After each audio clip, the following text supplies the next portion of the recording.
got Venetian Ice tops going in. We're tearing out all the tile. 60/40 sink half bullnose edge. Wellington faucet. We have this L-shaped piece here. She is getting a new cooktop. It will be out here. You guys just have to get it installed and secured to the granite, and the Lowe's guy will be by the next day to wire it up. Unless you feel like doing it, that will be your call. All this tile's coming down. We're retiling everything. Flat polish on the fridge side, half bull around the front. Gonna do a little tiny radius here. These will have to be notched. And we have another L shape with the sink. We got the dishwasher marked.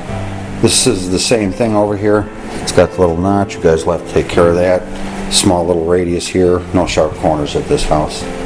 1-inch radius here. Now we got the sink center. All this tile's coming down. This is a little tricky part until it gets ripped apart. We're going granite riser on these two spots. This is going to be a 17-inch bar top. Right now, don't ask me what happened here or why, but no one knows. We are doing 2 bar brackets. We're going to make this so it's all one level. I'm going to think they're the same height, but it might possibly not be. If not, we'll just get some of this cove molding and strip it down under this front and the one side. I got sizes for that. This is going to stay about the same, 8 inches. This is going to be 17. And I have this with 6-inch radius, not this half circle there.